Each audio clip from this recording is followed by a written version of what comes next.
Hello guys. Previous lecture में हमने linear combination, linear span और एल आई वेक्टर और एल डी वेक्टर्स पढ़े थे, लीनियरली डिपेंडेंट और इंडिपेंडेंट वेक्टर। तो एक बार थोड़ा रिवाइज करते हैं। लीनियर कॉम्बिनेशन क्या था वेक्टर्स का, कि मान लो कोई x1 x2 up to xn vectors, n vectors हैं। तो लीनियर कॉम्बिनेशन इनका कैसे होगा? a1 x1 plus a2 x2 to a n x n. इस एक्सप्रेशन को क्या बोलते हैं? लीनियर कॉम्बिनेशन और वेक्टर्स एक्स आई, जहाँ पे ए आईज कहाँ से थे? ए आईज थे फील्ड से। एक्स आईज क्या है? वेक्टर। और लीनियर स्पैम क्या होता है? मान लो एस कोई भी सेट है इन्हीं एन वेक्टर्स का, तो इन के लीनियर कॉम्बिनेशन से जितने वेक्टर्स पॉसिबल हैं, इनके लीनियर कॉम्बिनेशन से उन सब का सेट क्या होता है? एल एस से डिनोट कर देते हैं, उसको बोलते हैं स्पेनिंग सेट ऑफ एस। यानी कि इन सब का linear combination 1 to n a i x i का, जहाँ पे ए आई फील्ड से है, एक्स आई एस से। ये एल एस था। और हमने देखा था एस कोई भी सबसेट है वेक्टर स्पेस का, तो एल एस क्या बनाता है? हमेशा सब स्पेस बनाता है उसी वेक्टर स्पेस का। एस जरूरी नहीं है सब स्पेस हो या ना हो, लेकिन एल एस क्या होता है? सब स्पेस होता है। फिर हमने देखा था कि एल आई वेक्टर्स कौन से होंगे? Linearly independent vector. अगर किन्हीं भी वेक्टर का जो हम लीनियर कॉम्बिनेशन लें, उसको जीरो रखेंगे। अगर सभी ए इम्प्लाइज फॉर ऑल आई, ए आई सभी जीरो आ जाएं तो उनको बोलते हैं लाई। अगर जीरो नहीं आए तो उनको क्या बोलेंगे? हम एल डी वेक्टर्स। तो ये हमने प्रीवियस लेक्चर में पढ़ा था। तो अब हम एक प्रीवियस ईयर क्वेश्चन करते हैं। ये आया था सी एस आर नेट 2025 जून में, 4.7 मार्क्स का। देखिए, consider the following subspace of the real vector space R cube. ये कुछ सबस्पेस दे रखे हैं, मतलब सबस्पेस कैसे दे रखे हैं? ये इन दो वेक्टर से स्पेन होता हुआ वी वन सबस्पेस है। वी टू इस वेक्टर से स्पेन होता हुआ सबस्पेस है। वी थ्री इस वेक्टर से, और वी फोर और वी फाइव। तो हमें चेक करना है कि वी वन इनमें से कौन सा सबस्पेस बनेगा? V one union V two बनेगा, या V one union V three, V one union V four, या V one union V five. अब हमने एक रिजल्ट पढ़ा था कि union of two subspace is again a subspace if and only if either one of them is contained in the other. यानी कि union of, क्या रिजल्ट था? Two subspaces is again a subspace if and only one of them is contained in। इसका क्या मतलब है? कि मान लो कोई भी वी वन और वी टू है ना, दो सब स्पेस हैं, तो इनका यूनियन कब सब स्पेस बनेगा? Subspace of V if and only if या तो वी वन पूरा कंटेंट हो वी टू में, या फिर वी टू कंटेंट हो वी वन में, तभी इन दोनों की यूनियन सब स्पेस बनती है। तो अब हमारा जो क्वेश्चन है, हमें चेक करना है कि इनकी यूनियन सब स्पेस बनेगी या नहीं। तो यही चेक करना है कि जो फर्स्ट ऑप्शन है V one union V two subspace बनेगी या नहीं।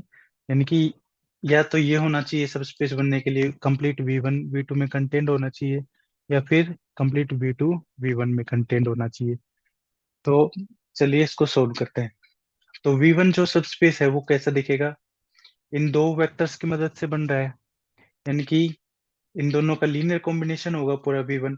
इन दोनों का लीनियर कॉम्बिनेशन कैसा दिखेगा? A1 2 3 V1 1 0, जहाँ पे ए बी कहाँ से होंगे? रियल नंबर से, फील्ड से। यहाँ पे फील्ड किसकी? रियल नंबर की। तो ये आ गया A+B, 2A+B और 3A, such that a b belongs to R. तो ये हो गया वी वन सबस्पेस, ऐसा दिखेगा। वी टू कैसा दिखेगा? इसका लीनियर कॉम्बिनेशन लेंगे तो A-A 0, जहाँ पे A कहाँ से है, रियल नंबर से। अब क्या V1 कंप्लीटली V2 में कंटेंट कर रहा है, या V2 V1 में कंटेंट कर रहा है? नहीं। और V2 का जो थर्ड कंपोनेंट वो हमेशा 0 है।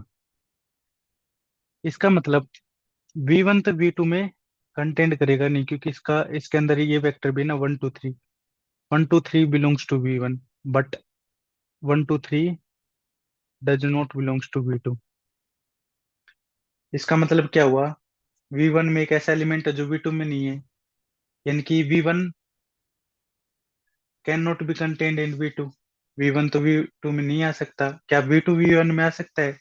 तो कोई भी एक बार चेक करते हैं, V1 का आर्बिट्रेरी एलिमेंट क्या V1 में होगा, एंड V2 का आर्बिट्रेरी एलिमेंट 1 - 1 0, ये किस में है, V2 में है। क्या ये V1 में होगा? V1 में होगा। मान लेते हैं कि लेट 1 - 1 0 ये V1 में भी होगा, यानी कि ये किस टाइप का दिखेगा, V1 में होगा तो AB 3A इसी टाइप का दिखेगा, किसी ना किसी A और B के लिए। यहाँ से क्या कंडीशन आई कि 3A = 0, यानी कि A तो 0 होना चाहिए। A को 0 लिखते ही आ गया यहाँ पे, B 0 must be equal to 1 - 1 और 0। क्या ये पॉसिबल है? यहाँ से एक कंडीशन आ रही B = 1, एक कंडीशन आ रही B = -1। तो ऐसा ये कॉन्ट्राडिक्शन आ गई, यानी कि ये एलिमेंट 1 1 0 V1 में नहीं है। V1 एक ऐसा एलिमेंट मिल गया जो V1 में है, V2 में नहीं है। एक ऐसा एलिमेंट मिल गया जो V2 में है, V1 में है, जो V2 में नहीं है। यानी कि neither of V1 contained in V2 और nor V2 contained in V1, यानी कि ये सबस्पेस नहीं बनेगा।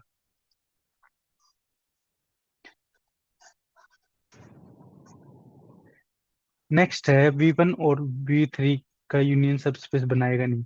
तो V3 का सबस्पेस कैसा दिखेगा, A 3A और 0 इस टाइप का दिखेगा। A कहाँ से होगा, रियल नंबर से। अब चेक करते हैं क्या V3 V1 में कंटेंट, या फिर V1 और V1 V3 में कंटेंट होना चाहिए, या V3 V1 में कंटेंट होना चाहिए, तभी ये सबस्पेस बनाएगा।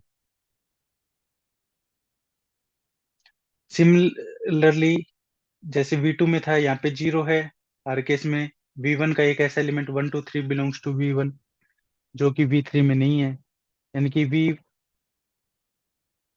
तो V3 में कंटेंट नहीं होगा। क्या V3 V1 में कंटेंट हो जाएगा? तो चेक करते हैं, ऐसे कोई भी आर्बिट्री एलिमेंट लेके 1 3 0 एलिमेंट लिया, कोई भी आर्बिट्री, कहाँ से है ये, V3 का। क्या ये एलिमेंट V1 में जाएगा? V1 में जाने के लिए वही कंडीशन है, अगर ये V1 में गया तो ये कैसा दिखेगा, ऐसा दिखेगा, A + B 2A + B और 3A। यहाँ से वही कंडीशन आएगी, 3A = 0, A 0 होगा तो B 0 इस टाइप का एलिमेंट होना चाहिए।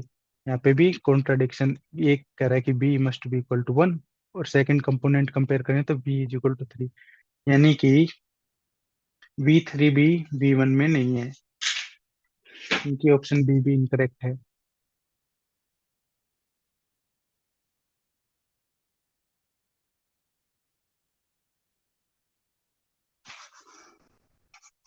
नेक्स्ट है V1 और V4 को चेक करना है।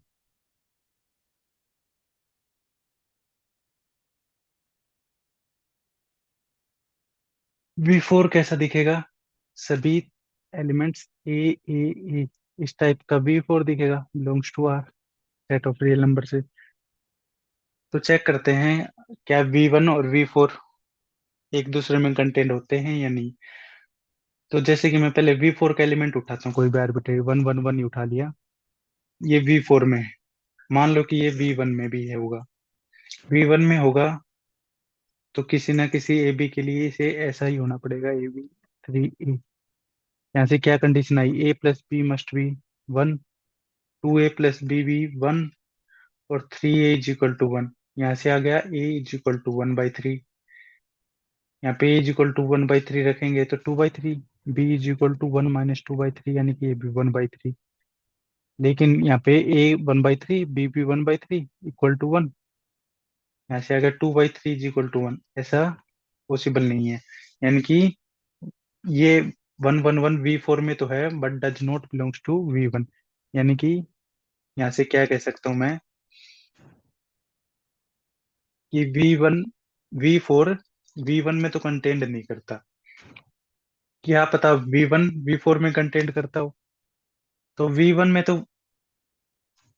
कैसे एलिमेंट है, 1 2 3 एलिमेंट है V1 का, लेकिन ये V4 में है नहीं। V4 की क्या कंडीशन है, तीनों कंपोनेंट्स इक्वल होने चाहिए। 1 2 3 बिलोंग्स टू कहाँ पे, V1 में, but 1 2 3 does not belongs to V4। यानी कि V1 भी V4 में कंटेंट नहीं होगा। तो ये इन दोनों की यूनियन भी सबस्पेस नहीं बना सकती। तो ऑप्शन डी ही बच गया, जो कि ठीक है। इसको भी चेक करते हैं वैसे।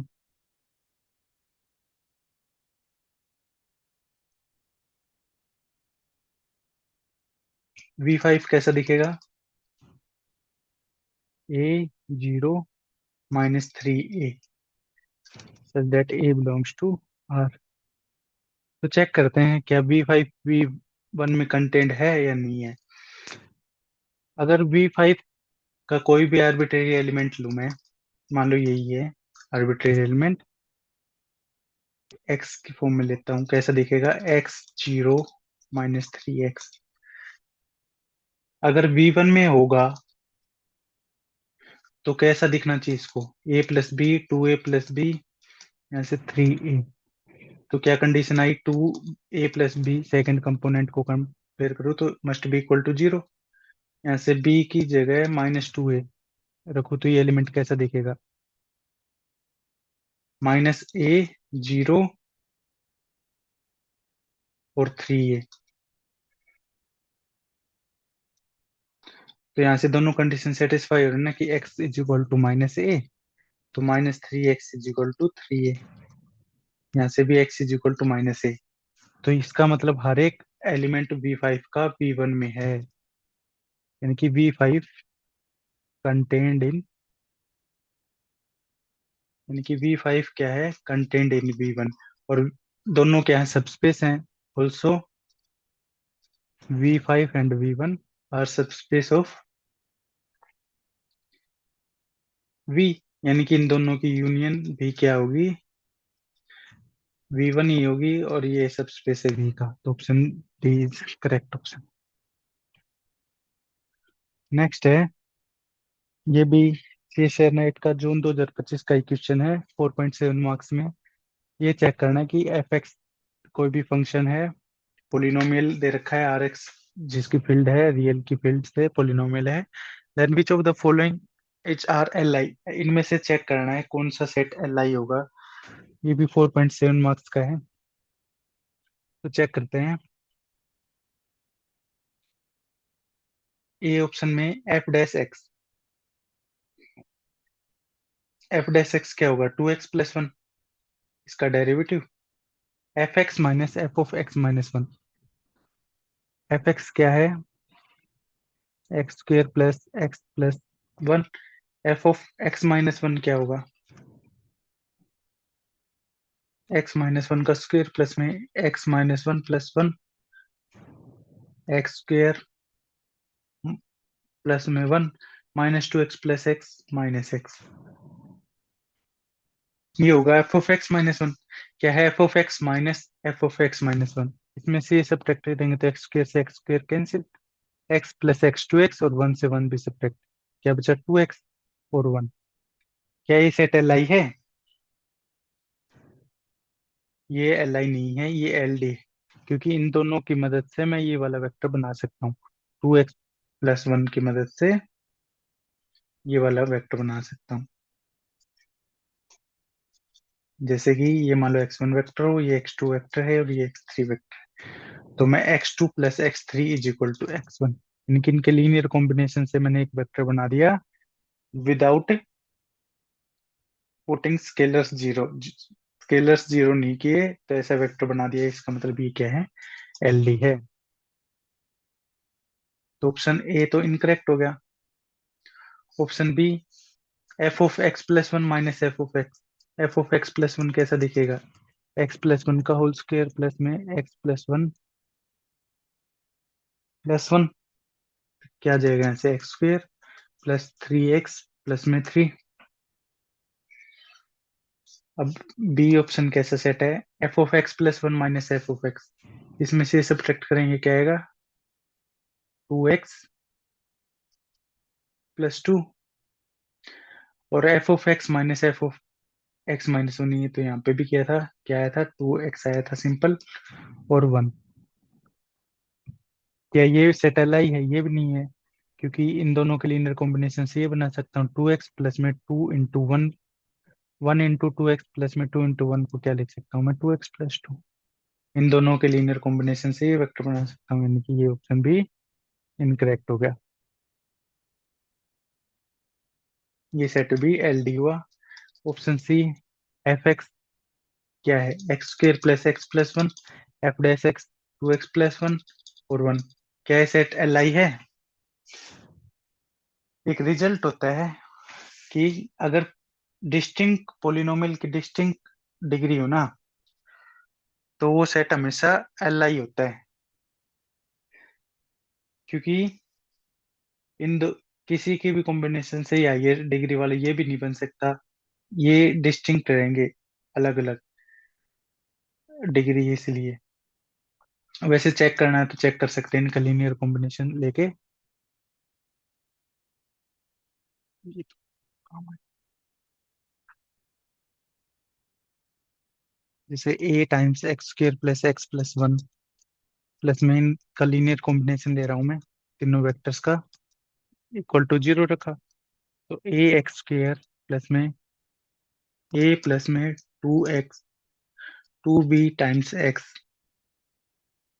प्लस में a plus b plus c must be equal to 0। यहाँ से क्या आया? कोफिशिएंट कंपेयर करेंगे, एक्स स्क्र के टर्म नहीं है तो a 0 आया। यहाँ से क्या आया?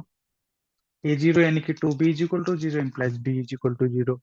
कॉन्स्टेंट टर्म भी 0 रखेंगे, a भी 0 b भी 0 इम्प्लाइज c 0, यानी कि ये सेट्स के आगे एल आई आ गए। तो ये ऑप्शन क्या हो जाएगा? करेक्ट हो जाएगा। ऑप्शन डी है F of x plus 1। F of x plus 1 क्या है? Vector x square plus 3x plus 3, और F of x minus 1 x square plus minus x plus 1, और एफ ऑफ एक्स क्या है? X square plus x plus 1। इसको तो check करना पड़ेगा, हमारे पास कोई डायरेक्ट रिजल्ट भी नहीं है इसका, तो इसको चेक करते हैं, इनका लीनियर कॉम्बिनेशन देखते हैं।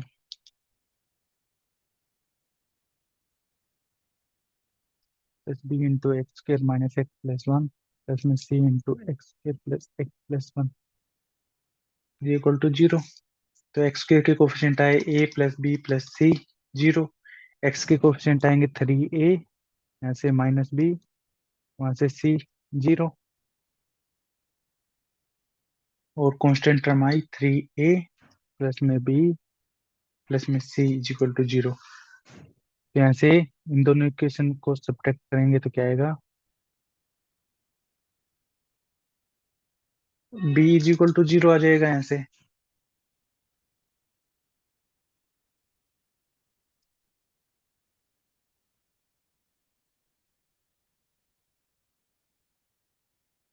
तो क्या बचा? 3a प्लस सी 0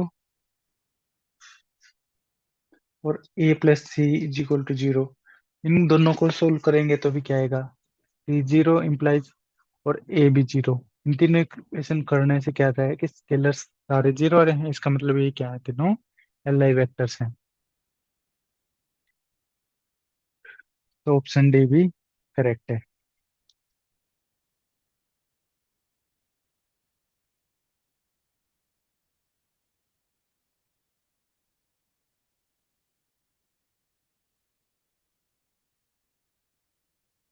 नेक्स्ट, इसका एक रिजल्ट ये लिख ही लेते हैं। क्या रिजल्ट है? अगर एस कोई भी सबसेट है पोलिनोमियल्स का जिसकी फील्ड एफ है, जिसमें इंडिटरमिनेंट एक्स है, कंटेनिंग एस कोई भी सेट है डिफरेंट डिग्री के साथ कंटेन करने वाला पोलिनोमियल्स को, containing polynomial with distinct degrees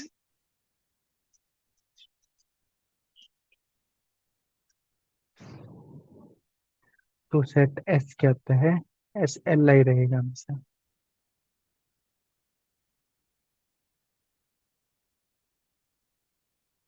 मान लो ये सेट है ई की पावर एल्फा टी। एल्फा कहाँ से है? रियल नंबर से। तो ये सेट भी क्या होगा? एल आई होगा।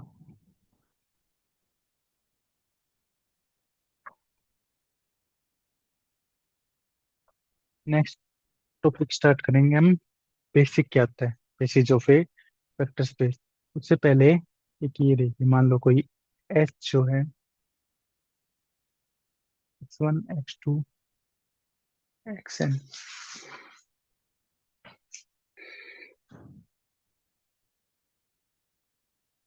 यानी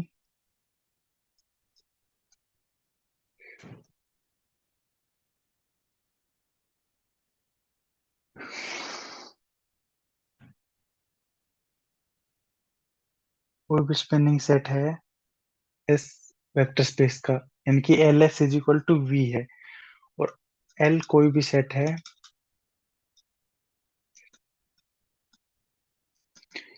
any L I set in P F, then M always less than equal to M. ये क्या कह रहा है कि कोई भी स्पेनिंग सेट है ना जो वेक्टर स्पेस का, उसके अंदर सारे एल आई वेक्टर्स कंटेंड होते हैं। कि सबसे मैक्सिमम जिसमें एल आई वेक्टर होंगे वो क्या होगा? स्पेनिंग सेट ही होगा। अगर कोई भी एल आई वेक्टर का सेट है तो उसकी कार्डिनलिटी हमेशा स्पेनिंग सेट से कम होगी, इसका ये मतलब है।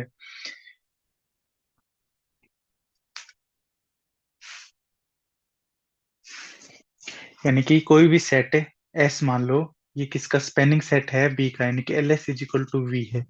तो इसके अंदर सारे जो एस होंगे सारे एल आई वेक्टर्स को कंटेन करेगा वी के। अगर और कोई भी वेक्टर होगा, और कोई भी सेट एल जो है जिसके अंदर सारे क्या है? एल आई वेक्टर हैं, तो इसकी कार्डिनलिटी ऑफ एस से हमेशा ही कम ही होंगे। M always less than equal to N, ये कह रहे हैं। यानी कि जो स्पेनिंग सेट वेक्टर स्पेस का होता है उसके अंदर सारे एल आई वेक्टर होते हैं। इसका प्रूफ देखो, जैसे मान लो कि एग्जाम्पल के तौर पे करते हैं कि एस में तीन वेक्टर हैं, X one x two and X three. और मान लो एल कोई भी, और एस जो है स्पेनिंग सेट है, और एल कोई भी एल आई सेट है जिसके अंदर चार वेक्टर हैं। यानी कि जो एम होगा ना वो एन से बड़ा ही ये लेके चले हैं, तो कोई ना कोई कॉन्ट्रडिक्शन मिल जाएगी। देन अब क्या है? ये चारों एल आई वेक्टर्स हैं, और एस जो है स्पेनिंग सेट है, यानी कि L S is equal to V. V का हर एक एलिमेंट एस के लीनियर कॉम्बिनेशन में लिखा जा सकता है। अब Y one Y two Y three और वाई फोर, ये भी चारों वेक्टर स्पेस के एलिमेंट हैं। यानी कि इनको भी x one x two x three के लीनियर कॉम्बिनेशन में लिख सकता हूँ। A one x one plus a one two x two plus a one three x three. Y two is equal to a two one x one, a two two x to.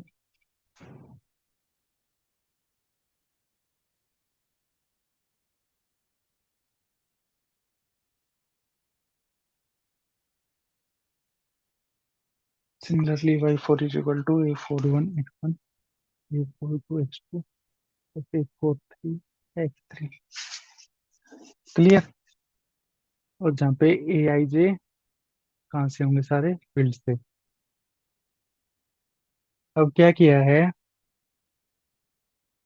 ये चारों vector space के element है, Y one Y two Y four Y three और Y four, तो इनको spanning set के linear combination में लिख सकता हूँ।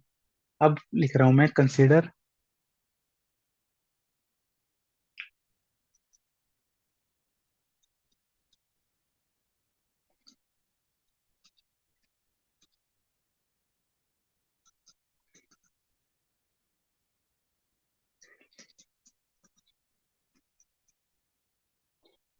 A22 y plus A32 z plus A42 w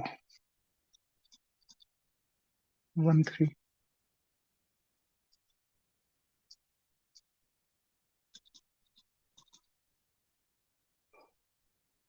23y plus A33z plus A43w equal to 0।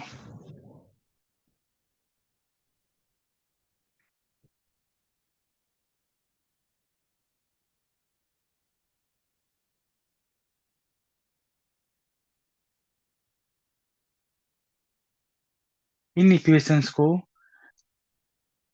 इस फॉर्म में लिख लिया, वेरिएबल के फॉर्म में। चार वेरिएबल है ना, y1 y2 y3 y4, तो इनको x y z w की फॉर्म में लिख लिया।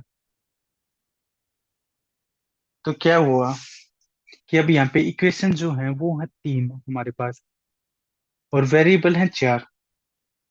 इसका क्या मतलब होता है कि कोई ना कोई वेरिएबल क्या होगा, बाकी तीनों पे डिपेंड करेगा कोई ना कोई।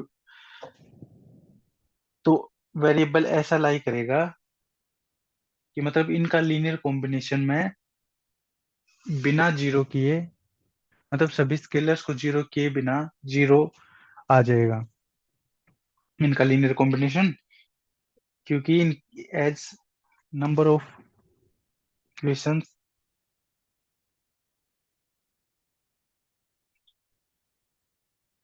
वेरिएबल्स से जो है इक्वेशंस कम है, तो कोई ना कोई तो ऐसा मिलेगा ना कि चार वेरिएबल यहाँ पे, इक्वेशन है तीन, तो किसी ना किसी कोई ना कोई ऐसा एक अल्फा बीटा मान लो कि ऐसा एलिमेंट मिल जाएगा जो नॉन जीरो होगा। चार स्केलर्स नॉन जीरो होंगे और इन इक्वेशंस को सेटिस्फाई कर देंगे।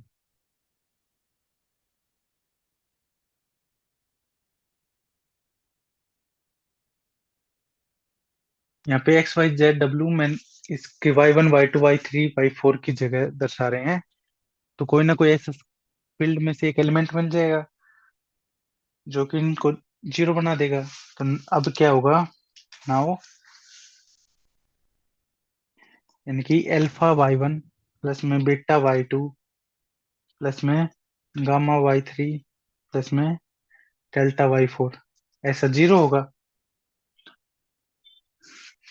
लेकिन हम लेके क्या चलें कि y1 y2 और y3 y4 तो एल आई है, यानी कि इनका लीनियर कॉम्बिनेशन जीरो तभी हो सकता है जब स्केलर जीरो हो। बट हमने माना तो ये ना कि अल्फा बीटा गामा डेल्टा कहाँ से है, कोई ना कोई नॉन जीरो एलिमेंट मिला है ये तो। इसका मतलब क्या है, वाई आई क्या है, एल डी है, बट हम तो वाई आई को एल आई लेके चल रहे हैं। तो यहाँ पे आगे कॉन्ट्राडिक्शन, कॉन्ट्राडिक्शन आगे इसका मतलब क्या है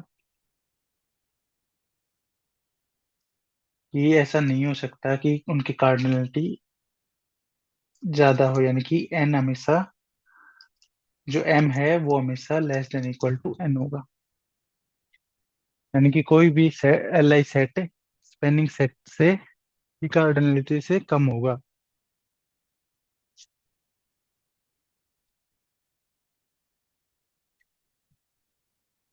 अब एक डेफिनेशन है बेस स्टार्ट करने से पहले, मिनिमल स्पेनिंग सेट और maximum L I set. Minimum spanning set क्या होगा,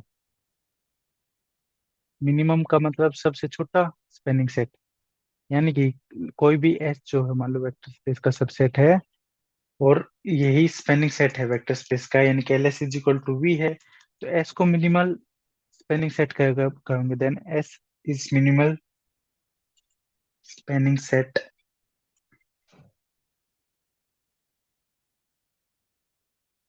if for every T subset of S.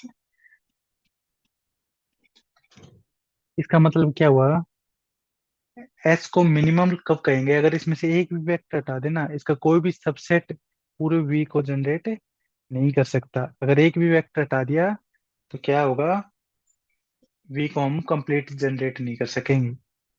तो ये क्या हो गया, मिनिमम स्पेनिंग सेट हो गया वी। अगर इसमें से एक भी वेक्टर हटा दिया तो वो कंप्लीट भी नहीं बनेगा। जो सबसे छोटा है वो एस ही है।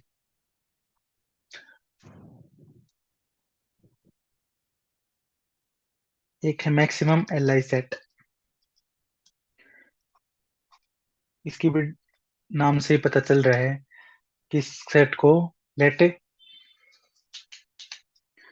कोई भी एल जो है वो एल आई सेट है। इसको एल को मैक्सिमम एल आई सेट कहेंगे। L is set to be maximum L I. कब कहेंगे?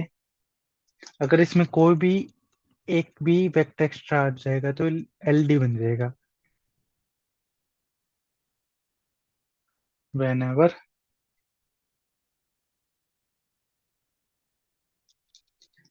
एल जो है इनका प्रॉपर सबसेट होगा। अगर कोई एक भी एक्स्ट्रा वेक्टर आ गया ना तो इस सेट को एल एल डी बना देगा। यानी कि एल क्या हो गया फिर मैक्सिमम एल आई सेट है कि इसमें और कोई गुंजाइश नहीं कि और एल आई वेक्टर आ सके। तो अब है बेसिस की डेफिनेशन। बेसिस क्या होता है?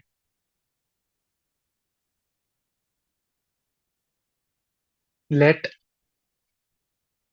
बी सेट से डिनोट करते हैं बेसिस को। वेक्टर स्पेस का कोई भी सबसेट है तो बी को बेसिस कब कहेंगे? B is set to be is called basis of V if. अगर ये दो कंडीशन पूरी करे, पूरे वी को जनरेट कर दे, L V is equal to V, और बी क्या होना चाहिए? एल आई सेट होना चाहिए। अगर इन दो कंडीशन को कोई भी सेट पूरा कर देता है तो वो क्या बन जाता है? बेसिस बन जाता है। इनकी बी क्या होना चाहिए? जनरेटिंग सेट होना चाहिए बी का, मिनिमम स्पेनिंग सेट, और एल आई होना चाहिए, और मैक्सिमम एल आई सेट। ये दोनों बेसिस ही होते हैं।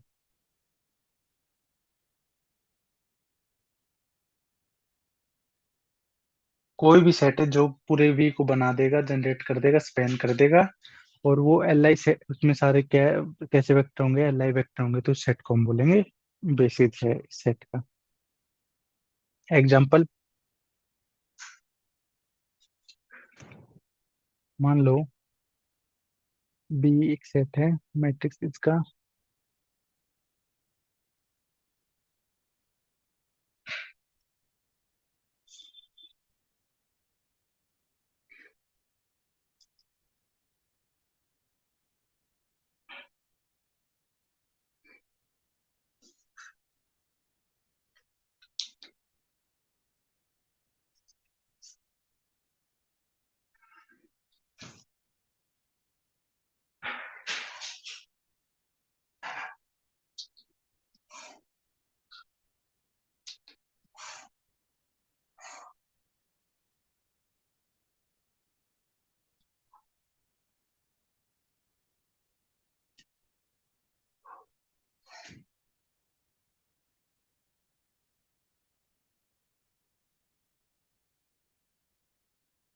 मान लो ये जो है बी सेट दे रखा है, इसके अंदर मैट्रिक्स है 1 0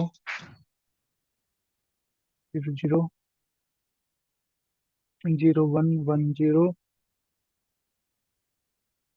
0 0 0 1 और 0 1। ये हमने लास्ट लेक्चर में भी किया था। हमने चेक किया था कि ये सेट एल आई है या नहीं है। तो प्रीवियस लेक्चर में चेक किया था कि हमने ये सेट क्या है? एल आई है।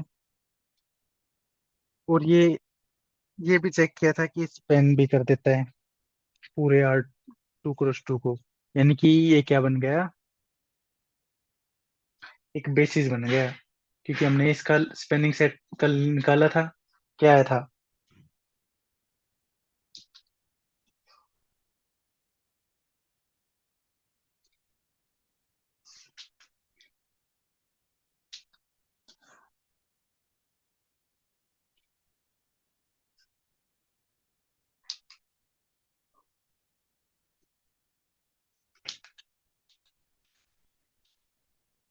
इसका स्पेनिंग सेट था a, b plus d, b minus d और सी।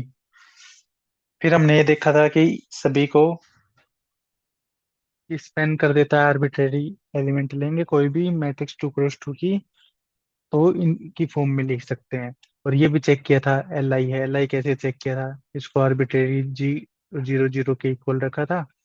यहाँ से क्या हुआ था, ए भी 0 आ गया था, सी भी 0, फिर बी एंड डी 0, यानी कि ये सेट एल आई भी है और स्पेनिंग भी सेट है। यानी कि B is L I and span किसको स्पेन करता है, सभी 2 क्रॉस 2 मैट्रिक्स के सेट को। यानी कि बी क्या बन जाएगा यहाँ पे, बेसिस बन जाएगा, B basis.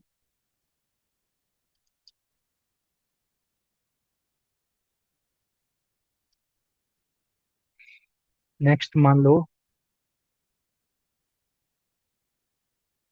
1 - 1 C cross C। कल देखा था हमने 1 और -1 क्या है, स्पेनिंग सेट होते हैं C क्रॉस C के, यानी कि कंप्लीट नहीं, C/R के थे स्पेनिंग सेट। चलो ये C/C है, तो क्या है इसका बेसिस बनेगा 1 और -1 और आई आयोटा।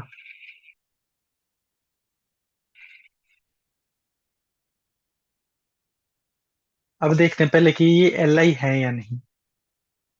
ये एल आई नहीं है, क्यों नहीं है, क्योंकि आयोटा इंटू वन, इसका x1 है, ये मान लो फर्स्ट वेक्टर को आयोटा से मल्टीप्लाई कर दूं, -1 इंटू आयोटा, इनके लीनियर कॉम्बिनेशन को मैं 0 बना सकता हूँ बिना स्केलर्स को 0 किए। यानी कि ये क्या है, एल डी। यहाँ पे फील्ड जो है किसकी, कॉम्प्लेक्स की ना, तो स्केलर्स में कॉम्प्लेक्स नंबर ले सकता हूँ। वो यहाँ पे स्केलर्स क्या हो गया, आयोटा और वन, तो ये सेट क्या होगा, एल डी होगा। यानी कि ये बी बेसिस नहीं है। हाँ, अगर यहाँ पे जो फील्ड है वो रियल की हो ना, तो ये एक स्पेनिंग सेट है, क्योंकि A × 1 प्लस में B × आयटा को 0 प्लस 0 आयटा लिख दूं, ये कब 0 होगा, रियल और कॉम्प्लेक्स पार्ट को कंपेयर करूंगा, ये A मस्ट बी 0 और B मस्ट बी 0। यानी कि ये सेट क्या होगा, एल आई सेट होगा, अगर फील्ड क्या है, रियल की है, कॉम्प्लेक्स की फील्ड है, तो ये सेट एल डी बनेगा। अब क्या हो गया, ये सेट बी जो सेट है ये एल आई तो हो गया, क्या स्पेन कर देगा कंप्लीट सी को, स्पेन भी कर देगा, क्योंकि ए और बी रियल नंबर्स हैं। ए प्लस आयोटा बी, कोई भी आर्बिट्रेरी एलिमेंट बनाना है सी का, वो बना देंगे, ए और बी मस्ट बी रियल। यानी कि ये क्या कर देंगे, स्पेन भी कर देगा, बी स्पेनिंग सेट भी है और एल आई भी है। यानी कि B is basis of C/R।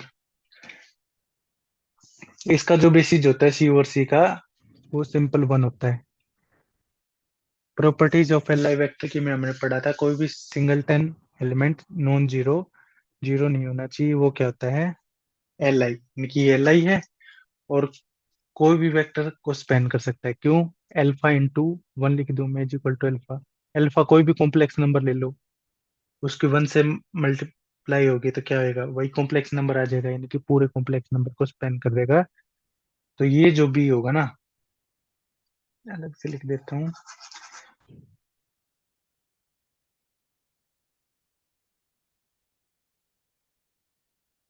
B is equal to one, subset of C/C, B is L I and B is spanning set of C/C, यानी कि this implies B is basis. क्या हो जाएगा, B basis बन जाएगा इस set का।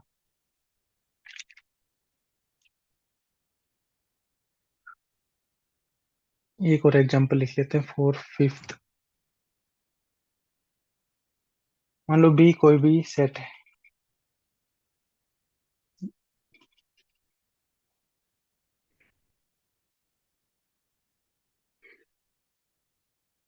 R3X, सभी 3 डिग्री पोलिनोमियल्स का वेक्टर स्पेस है, और बी चेक करना है कि बेसिस है या नहीं है।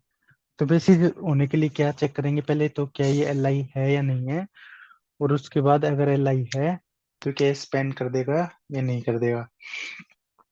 अब हमने आज ही रूल पढ़ा है, अगर पोलिनोमियल कंटेनिंग डिस्टिंक्ट डिग्री, तो क्या होते हैं सेट एल आई होते हैं। इसमें डिग्री 3 है, 2 है, 1 है, 0 है, यानी कि ये क्या हो गया, बी एल आई तो है। अब क्वेश्चन आता है, क्या ये सभी 3 डिग्री पोलिनोमियल को क्या कर सकता है या नहीं कर सकता, स्पेंड कर सकता है नहीं। तो आर्बिट्रेरी 3 डिग्री का पोलिनोमियल कैसा दिखेगा, alpha x cube plus beta x square plus में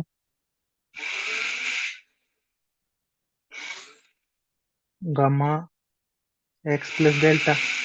कोई भी 3 डिग्री का पोलिनोमियल ऐसे दिखेगा। क्या इनके लीनियर कॉम्बिनेशन में लिख सकता हूँ या नहीं इसको, तो इसको लिखने के लिए एक्स लिख के देख लेते हैं। अभी तो स्पेनिंग सेट बनेगा, अगर इन चारों के लीनियर कॉम्बिनेशन में लिख दिया तो स्पेनिंग सेट बन जाएगा। यहाँ से एक्स क्यूब का कोफिशिएंट क्या आएगा, ए, इनकी alpha is equal to a, a की तो वैल्यू मिल गई। एक्स स्क्र का कोफिशिएंट बीटा है, beta is equal to b, gamma is equal to c, a b c मिल गया। डेल्टा क्या आ जाएगा, a plus b plus c plus d. यहाँ से डी की वैल्यू निकालेंगे तो क्या आ जाएगी, d is equal to delta minus a plus b plus c, यानी कि डेल्टा माइनस ए की वैल्यू अल्फा, बी की वैल्यू बीटा माइनस गामा, यानी कि ए बी सी डी चार ऐसे स्केलर्स मिल गए जिनकी मदद से किसी पोलिनोमियल को मैं 3 डिग्री के पोलिनोमियल के लिए इनके लीनियर कॉम्बिनेशन में लिख सकता हूँ। यानी कि बी क्या हो गया, B spanning set of R3X। कोई भी 3 डिग्री का पोलिनोमियल इन सेट से बना सकता हूँ, इसका मतलब क्या हो गया। और बी एल आई भी है, यानी कि बी इज बेसिस बन जाएगा, बेसिस ऑफ R3X, इसका बेसिस बन जाएगा।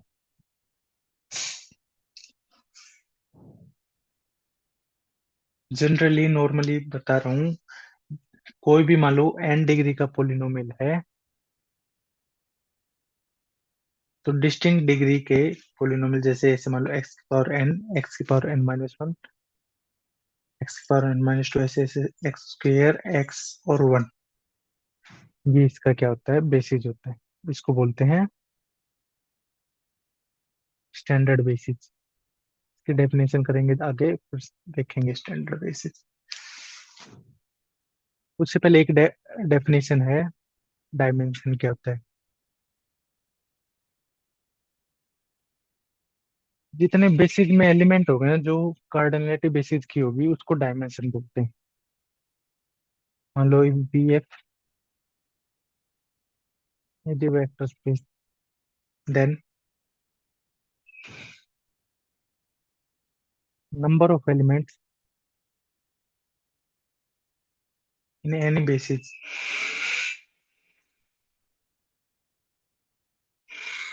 इज कॉल्ड डायमेंशन, एक वेक्टर स्पेस।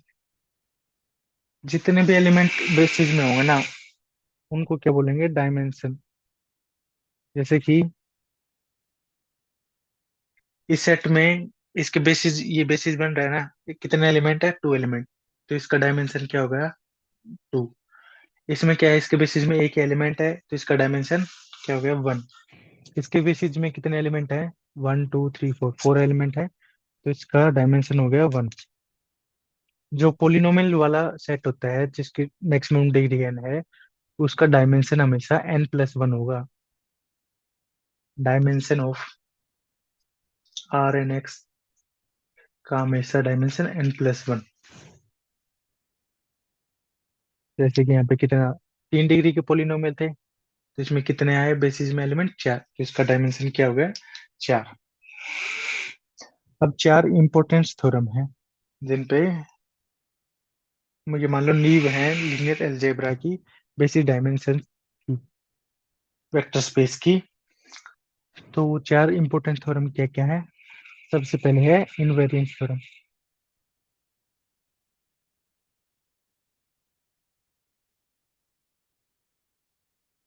इनवेरियंस थ्योरम क्या है?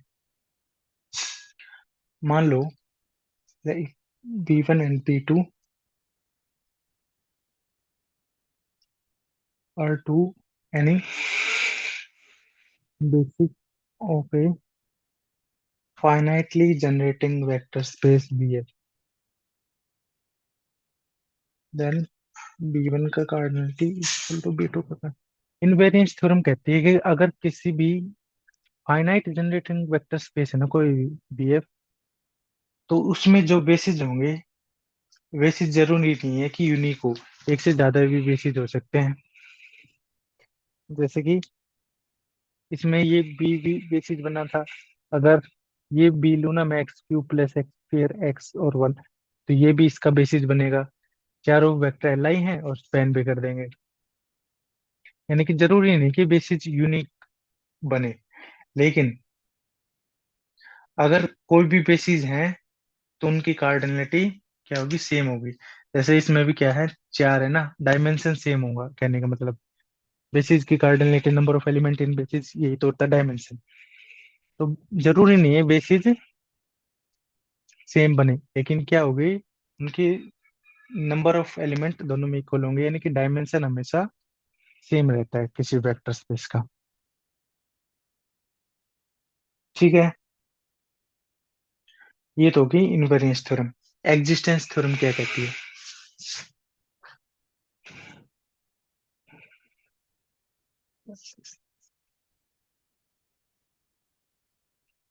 Existence theorem.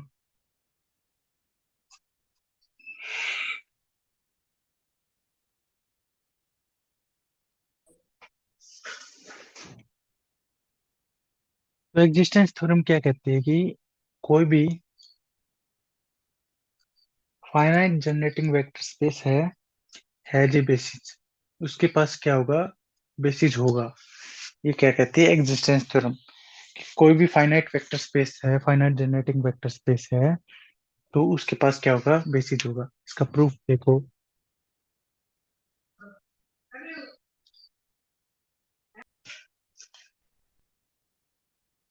मान लो कोई वेक्टर स्पेस फाइनाइट जनरेटिंग है, यानी कि उसके जनरेटिंग सेट क्या होगा, फाइनाइट होगा।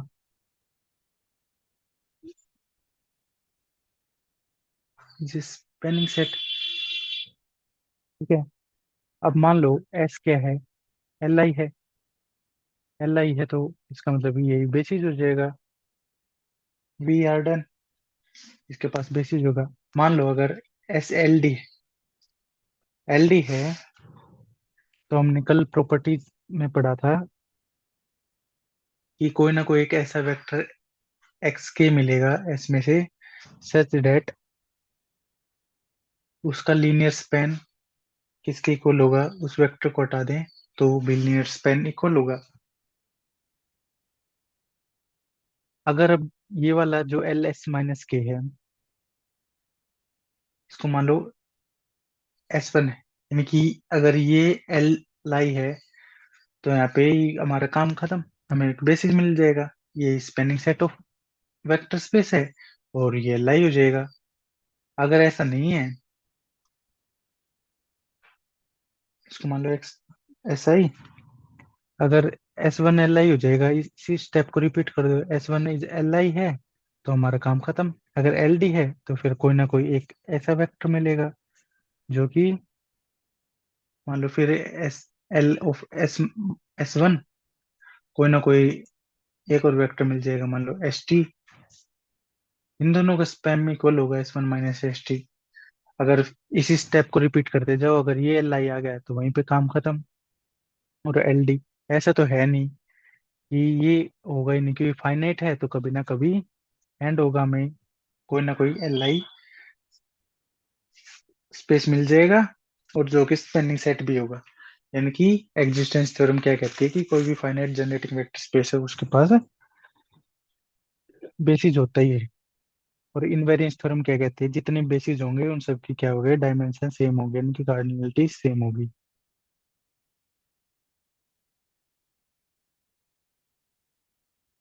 और एक पॉइंट लिखो, अगर कोई भी infinite generating vector space every spanning set contains a basis, कोई भी अगर स्पैन करने के लिए ना, वेक्टर स्पेस को स्पैन करने के लिए उसके अंदर सारे क्या होने चाहिए, एल आई वेक्टर होंगे। हमने ये बात तो पढ़ी थी, मैक्सिमम एल आई वेक्टर बेसिस होता है। मैक्सिमम लीनियर इंडिपेंडेंट सेट क्या होता है, बेसिस होता है। यानी कि सभी एल आई वेक्टर्स को कंटेन करेगा, यानी कि सभी बेसिस को, कोई भी स्पेनिंग सेट है तो वो बेसिस को कंटेन करेगा ही करेगा, तभी स्पेन कर सकता है। ये हो सकता है कि उसमें कुछ एक्स्ट्रा एलिमेंट हो बेसिस से, और वो भी क्या होंगे, वेक्टर एलडी ही होंगे। जो वेक्टर होंगे उनके कॉम्बिनेशन से बना सकते हैं, तभी स्पेनिंग सेट है। यानी कि मैक्सिमम स्पेनिंग सेट तो बेसिस ही होता है, इसके बाद कोई वेक्टर ऐड करेंगे तो वो भी रहेगा तो स्पेनिंग सेट ही, लेकिन बेसिस को कंटेन करेगा ही करेगा।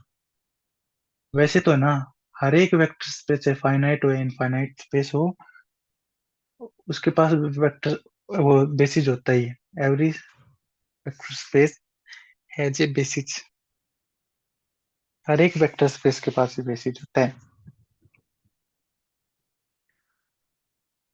चाहे वो फाइनाइट हो चाहे इनफाइनाइट हो। जो हमारा ट्राइवल वेक्टर स्पेस है यानी कि जीरो, उसका बेसिस कौन होता है, five. Five set is basis of zero, क्योंकि हमने पढ़ा था ना कि फाइव किसको जनरेट करता है, आइडेंटिटी एलिमेंट को। तो ये इस वेक्टर स्पेस का, ट्राइवल वेक्टर स्पेस का क्या है, फाइव बेसिस है। और इसका डायमेंशन की बात करें तो इसका डायमेंशन होगा zero. Dimension of trivial space zero, इसका डायमेंशन क्या मानेंगे हम, कि जीरो। नेक्स्ट जो थर्ड थ्योरम है अब, रिप्लेसमेंट थ्योरम।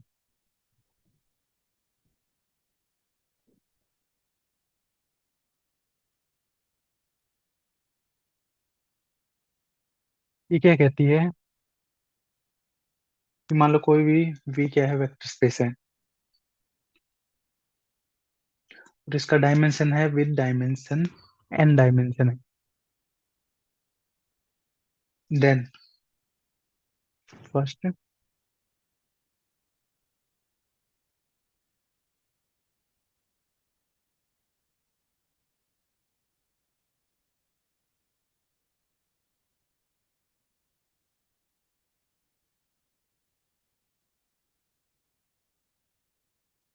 कोई भी वेक्टर स्पेस है जिसका डायमेंशन एन है, तो कोई भी वेक्टर स्पेस है, वो कोई भी सेट है जो क्या होना चाहिए, एल आई होना चाहिए, और उसका जो कार्डिनलिटी है, नंबर ऑफ एलिमेंट एन है, तो वो क्या होगा, बेसिस होगा। ये कहती है रिप्लेसमेंट थ्योरम।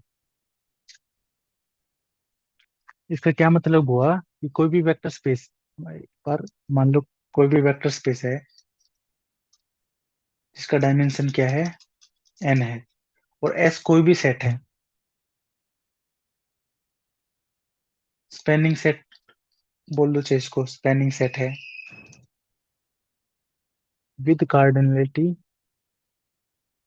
एन। अगर उसकी कार्डिनलिटी एन है ना, डायमेंशन के बराबर है, तो वो सेट क्या होगा, बेसिस ही होगा। स्पेनिंग सेट के अंदर एन क्या हो, नंबर ऑफ एल, जो डायमेंशन के इक्वल एलिमेंट हो, तो भी बेसिस बोल दो। अगर वो सारे एल आई हैं, एस क्या कंटेन करता है, एल आई वेक्टर्स को, एन एल आई वेक्टर्स को कंटेन करता है जो कि डायमेंशन के इक्वल है, तो भी क्या होगा, वो बेसिस होगा।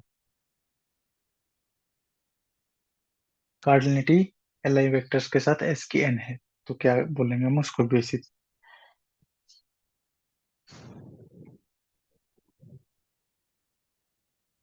इनवेरियंस थ्योरम क्या कहती है कि सभी बेसिस की डायमेंशन इक्वल होगी। रिप्लेसमेंट थ्योरम क्या कहती है, जो भी वेक्टर्स स्पेस हैं जिनका डायमेंशंस के इक्वल है ना, जो भी सेट हैं जिनका डायमेंशन के इक्वल नंबर ऑफ एलिमेंट्स हैं, और वे सारे एल आई वेक्टर्स हैं या फिर स्पेनिंग सेट है, तो वो भी क्या बन जाएंगे, बेसिस बन जाएंगे। अब last fourth important theorem, invariance, existence, replacement और extension theorem.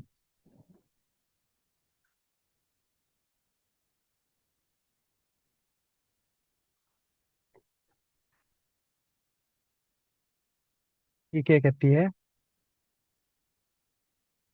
In finite dimension vector space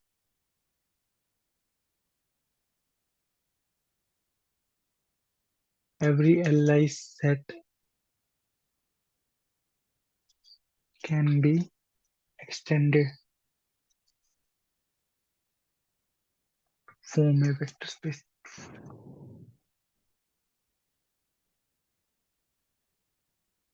to form a basis of vector space। ये एक्सटेंशन थ्योरम क्या कहती है? कोई भी जो एल आई सेट है ना, जरूरी नहीं वो spanning set of vector space हो। अगर एल आई सेट है, अगर उसकी कार्डिनलिटी एन के इक्वल है ना, डायमेंशन ऑफ वेक्टर स्पेस, तो वो तो बेसिस है।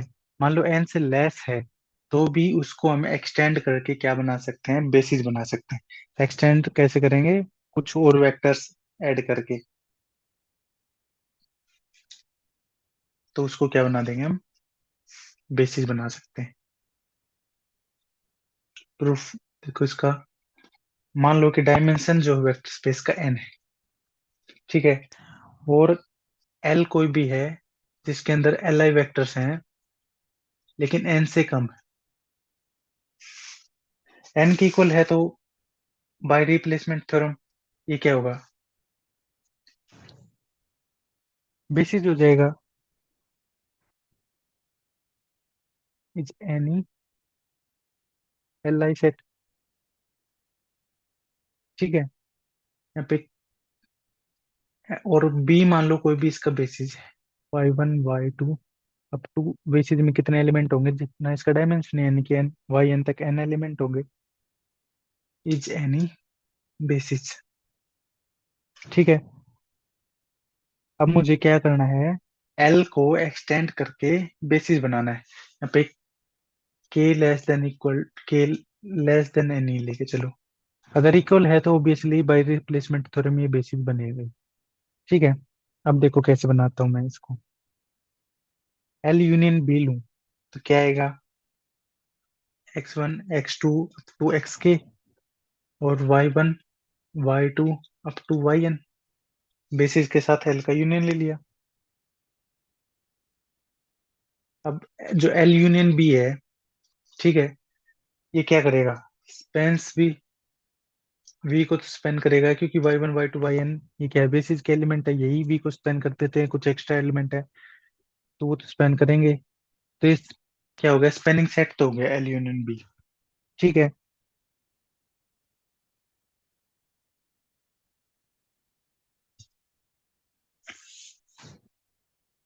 आगे क्या होना चाहिए? एल आई भी होना चाहिए। तो अब इसको क्या बनाना है? एल आई बनाना है। सभी वेक्टर्स तो एल आई होंगे ही नहीं, क्योंकि इसके कुछ एल आई वेक्टर पहले ही एल में है। एल तो पहले ही एल आई वेक्टर का सेट था।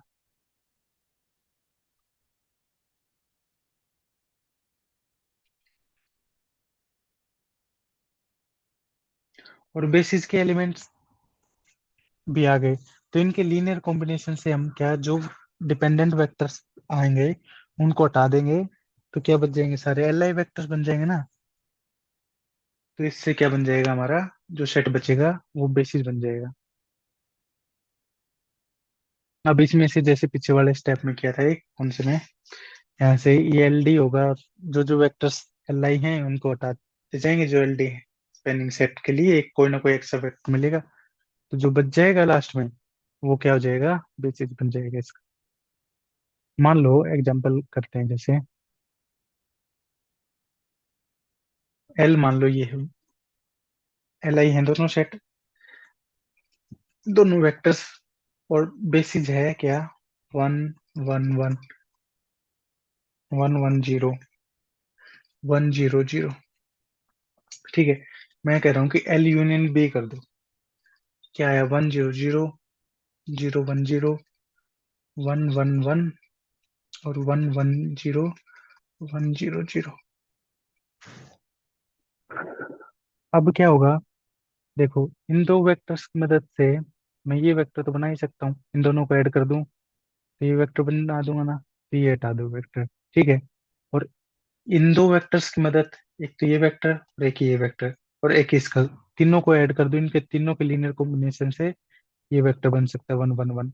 इस वेक्टर को भी हटा दो, रिप्लेस कर दो, तो अब जो बचा ना, ये तीन वेक्टर बच गए। अब डायमेंशन क्या है इस वेक्टर स्पेस का, बेसिस में जितने एलिमेंट है, dimension of B V is equal to 3, cardinality of जितने बेसिस में एलिमेंट है उतने 3 है। अब इसमें भी 3 बच गए, और ये तीनों क्या है, एल आई वैक्टर्स हैं, क्योंकि एल में भी एल आई थे और बी में भी एल आई है, तो तीनों के तीनों एल आई बच गए। ये चेक भी कर सकते हो, तीनों वेक्टर्स एल आई हैं, यानी कि ये क्या बच गया, जो बच गया बेसिस ही बच गया, बाई कौन सी थ्योरम, इनवेरियंस थ्योरम। ये इनवेरियंस थ्योरम तो कहती है बेसिस का डायमेंशन सेम होता है। रिप्लेसमेंट थ्योरम से कह सकते हैं ना कि डायमेंशन के इक्वल एल आई वेक्टर्स आ जाएं, तो वो क्या बना देता है, बेसिस, यानी कि ये जो सेट बचा है ये सेट क्या बना देगा, बेसिस।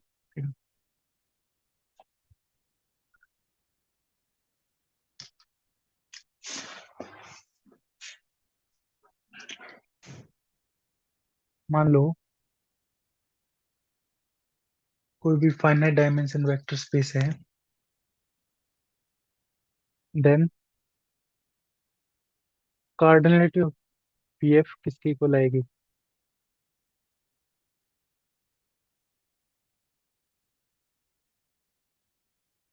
हमने पहले पढ़ा था कि less than equal to cardinality of F, और कोई भी स्पेनिंग सेट ले रहे थे, तो अब इक्वल कब आ जाएगी, जब बेसिस हो जाएगा, क्योंकि सारे बेसिस में एल आई वेक्टर है और स्पेनिंग सेट भी। यहाँ पे बी क्या हो जाएगा, वेयर बी इज बेसिस। और मान लो इसका डायमेंशन क्या, कार्डिनलिटी ऑफ बी डायमेंशन होता है, और मान लो कि if dimension of V F is equal to N है, तो क्या लिख सकते हैं हम, इसकी कार्डिनलिटी में कितने एलिमेंट होते हैं किसी वेक्टर स्पेस की, कार्डिनलिटी ऑफ एफ और उसके रेज टू पावर डायमेंशन, ये होती है कार्डिनलिटी ऑफ वेक्टर स्पेस।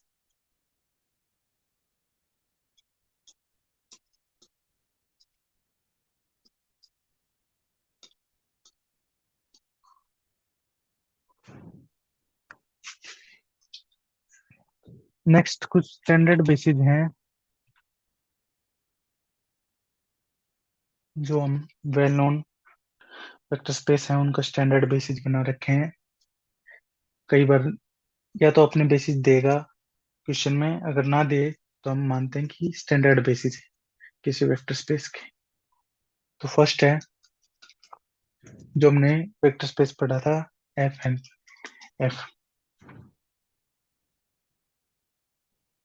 इसका जो स्टैंडर्ड बेसिस है वो मान रहे हैं। एफ एन एफ क्या है, एन टपल्स एलिमेंट्स का, मान लो ये A1 A2 up to AN, such that AI कहाँ से आ रहे हैं, फील्ड से। ठीक है, यही था। तो इसका जो स्टैंडर्ड बेसिस है वो मान रहे हैं हम EI का सेट, सच दैट आई कहाँ से लेके 1 से N तक, यानी कि इसका डायमेंशन क्या होगा, N होगा। EI क्या रिप्रेजेंट कर रहा है, हर जगह 0, ith प्लेस पे 1, पे ith प्लेस पे 1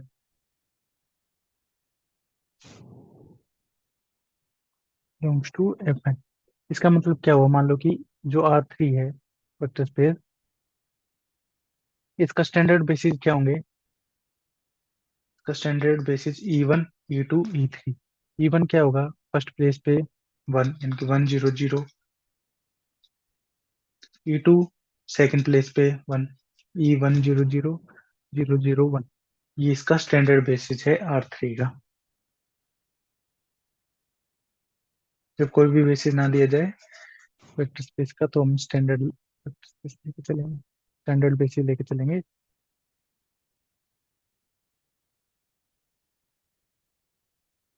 नेक्स्ट है पोलिनोमियल, सेट ऑफ पोलिनोमियल वाले वेक्टर स्पेस का बेसिस क्या होगा। अभी ये क्या है, इनफाइनाइट सेट है ना इसकी, तो इसका ऐसा चलता रहेगा डायमेंशन 1x² x³ ऐसे एक्स की पावर n, ये इसका क्या होगा, स्टैंडर्ड बेसिस मानेंगे हम। F N x, N degree के पोलिनोमियल के मैक्सिमम एन डिग्री वाले पोलिनोमियल क्या होंगे, इसका बेसिस बताया था, कर लिया हमने ये कि एक्स की पावर एन तक, यानी कि इसका डायमेंशन क्या हो गया, एक एक्स्ट्रा एलिमेंट आएगा इसमें, dimension of F N X क्या होगा, n+1, इसका डायमेंशन हो गया। मैट्रिक्स वाले का mn×f, इसका जो बेसिस हम स्टैंडर्ड बेसिस लेते हैं वो लेंगे EIJ, जहाँ पे EIJ क्या होगी, एक मैट्रिक्स होगी I1 से लेके m तक, और J1 से लेके n तक, जहाँ पे EIJ एक मैट्रिक्स होगी m×n ऑर्डर की, ए के एल एलिमेंट कैसे वो वन होगा अगर आई और के इक्वल है, जी और एल इक्वल है, अदरवाइज जीरो। यानी कि मान लो स्टैंडर्ड बेसिस कोई भी 2x2 मैट्रिक्स का बनाना है, मान लो 3x4 का बनाना है कोई भी standard basis, F 3x4 matrix का स्टैंडर्ड बेसिस बनाना है, तो कैसे होगा, E11 E12 E13,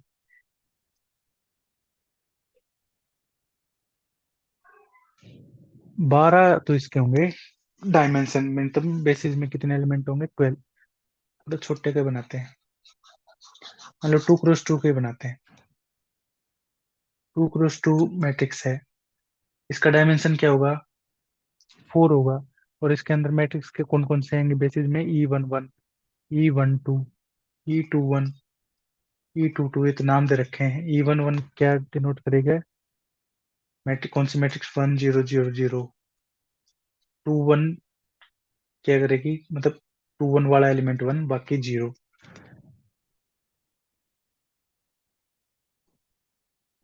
0 0 2 2 वाला एलिमेंट वन, बाकी सारे जीरो, ये इसका स्टैंडर्ड बेसिस है 2x2 की मैट्रिक्स का।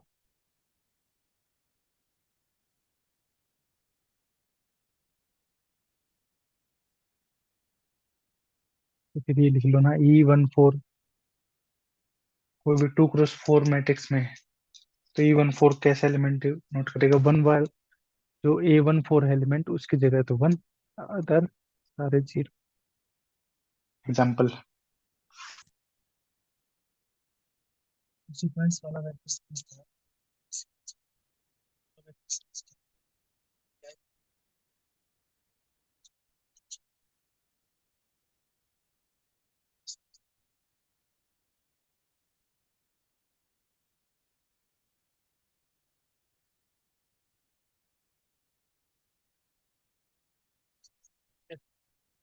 एक्चुअली जीरो से,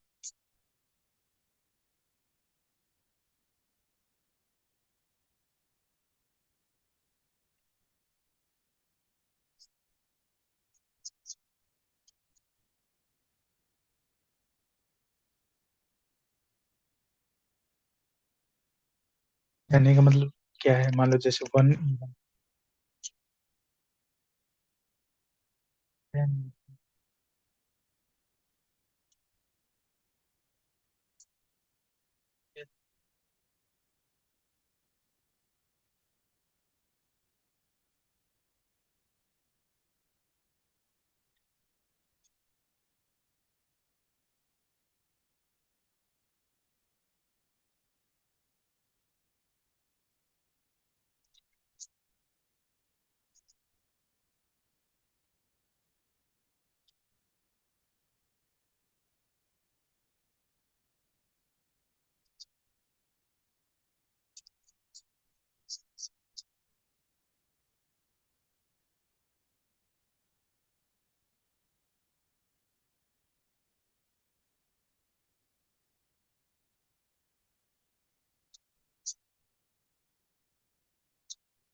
एक्स कोई भी एलिमेंट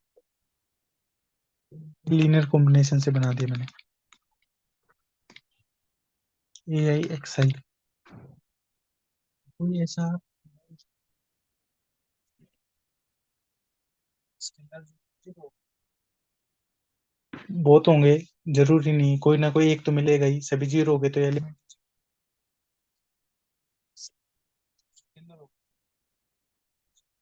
स्केलर की जगह है ना। अगर हम इस एक्स को रख दें,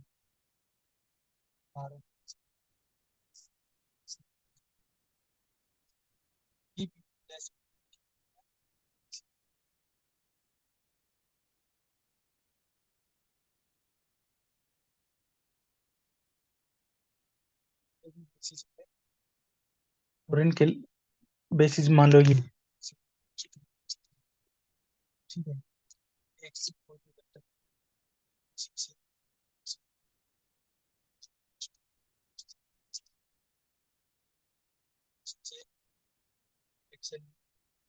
जो भी scalar non zero x scalar x, इस एक्स को या तो इसकी जगह ठीक है, या फिर इस वाले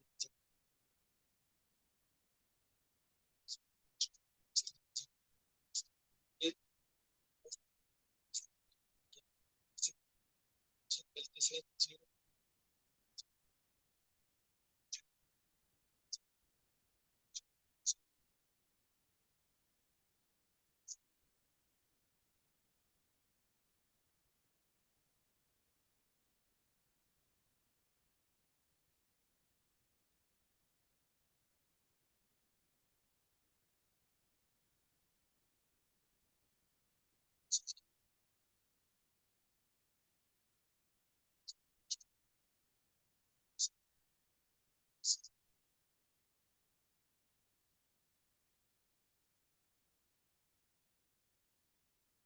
ठीक है।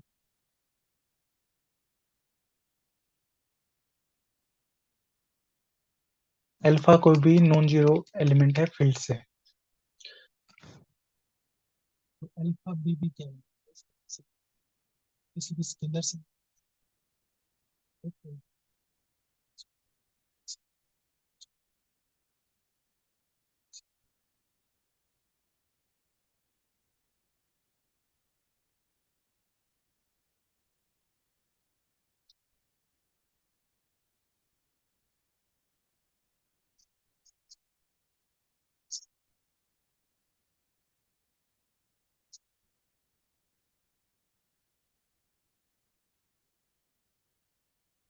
का डायमेंशन इक्वल हो गया तो क्या होगा, बी और डब्ल्यू दोनों इक्वल ही हो जाएंगे।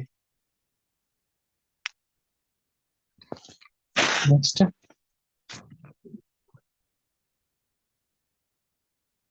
मान लो एस कोई भी सेट है डब्ल्यू का, तो डब्ल्यू है सबस्पेस बी का, and S L I, L I है या फिर एल डी ओ, कोई भी हो, एल आई हो या एल डी ओ डब्ल्यू में, तो एस क्या होगा, एल आई होगा तो एल आई, एल डी होगा तो एल डी, ठीक है। डब्ल्यू कोई भी सबस्पेस है वेक्टर स्पेस वी का, और वी क्या है, फाइनाइट डायमेंशन वेक्टर स्पेस है। अगर डायमेंशन ऑफ डब्ल्यू और वी का डायमेंशन इक्वल होगा तो क्या होंगे, डायमेंशन इक्वल हो जाएगा वी और डब्ल्यू का। आज के लिए इतना ही करेंगे, नेक्स्ट लेक्चर में कंटिन्यू करेंगे डायमेंशन और बेसिस के कुछ एग्जांपल्स कैसे निकालेंगे, देखेंगे तो काउंटिंग ऑफ बेसिस, कुछ बेसिस देखिए कितने बेसिस हैं देखिए। तो let's check video, thanks for watching.